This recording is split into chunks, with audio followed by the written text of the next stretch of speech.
Selena, தற்பொழுது எதிர்க்கட்சித் தலைவர் உதயநிதி ஸ்டாலின் தான் பேசியதை கட் செய்து அவதூறு பரப்புவதாக கூறியுள்ளார். மேலும் இதை சட்ட ரீதியாக எதிர்கொள்ள தயார் என்றும் கூறியுள்ளார். இதுகுறித்த ஆதாரம் ஏதாவது காவல்துறையிடம் சமர்ப்பிக்கப்பட்டிருக்கிறதா?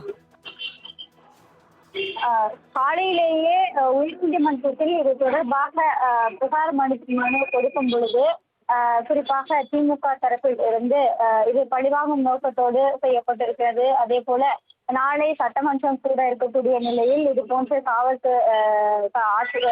அரசு காவல்துறைக்கு நெருக்கடி கொடுக்கப்பட்டு இது போன்ற நடவடிக்கை மேற்கொள்ளப்பட இருப்பதாகவும் பல்வேறு ஆவணங்களையும் அதே போல இது கொடுத்திருக்கப்பட்டிருப்பதாக தெரிவிக்கப்பட்டது. திமுக மீது எப்படி பொய்யாக வழக்கு பதிவு செய்வது என்பது குறித்தே அவர்கள் கவனம் செலுத்தி வருவதாகவும் முதலமைச்சர் குறித்து பேசியது தொடர்பாகவும் பல்வேறு குறித்து வீடியோக்களை வெளியிடுவது தொடர்பாகவும் ஆதாரங்கள் கொடுக்கப்பட்டிருப்பதாக தெரிவிக்கப்பட்டிருக்கிறது. இந்த நிலையில்தான் அந்த வழக்கு என்பது விசாரணைக்கு வர இருக்கிறது. திமுக கொடுக்கப்பட்டிருக்கக்கூடிய ஆதாரங்களின் அடிப்படையில் இந்த வழக்கு என்பது விசாரணைக்கு வரும் என்று தெரிவிக்கப்பட்டிருக்கிறது. தாவேகா தரப்பிலும் இதுக்கான ஆதாரங்கள் என்பது கொடுக்கப்பட்டிருப்பதாகவும் கூறப்பட்டிருக்கிறது.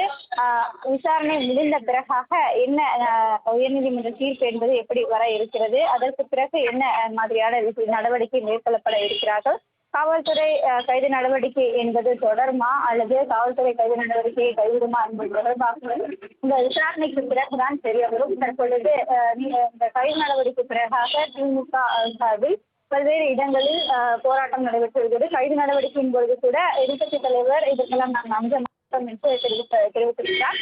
அவரும் இது சாதாரண ஒரு கைது நடவடிக்கை போல்தான் எடுத்துக்கொண்டு காவல்துறைக்கு ஒத்துழைப்பு கொடுக்க வேண்டும் என்பதற்காக விசாரணைக்கு அழைத்து செல்லப்படுவதாகவும் தெரிவித்து சென்றிருக்கிறார்.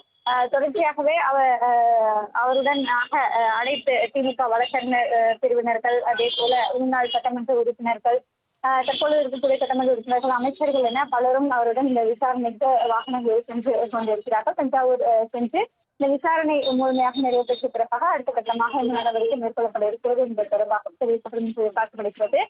திமுக சார்பில் ஏற்கனவே கொடுக்கப்பட்டிருக்கிற புகார் மனு அடிப்படையில் அடுத்த கட்டமாக திமுக என்ன நடவடிக்கை மேற்கொள்ளப்பட இருக்கிறது, சட்ட ரீதியாக எதிர்கொள்ள வேண்டும் என்றால் என்ன நடவடிக்கை மேற்கொள்ளப்பட இருக்கிறது, திமுக அணிகள் என்ன மாதிரியான விஷயங்களை மேற்கொள்ளப்பட இருக்கிறது என்பது தொடர்பாகவும் ஒரு புறம் ஆலோசனை என்பது மேற்கொள்ளப்பட இருப்பதாகவும் தெரிவிக்கப்பட்டிருக்கிறது. அதற்கு பிறகாக திமுக சார்பில் அதிகாரப்பூர்வமாக தொடர்பான அறிவிப்புகள் வெளியிடப்படும் என்றும் எதிர்பார்க்கப்படுகிறது.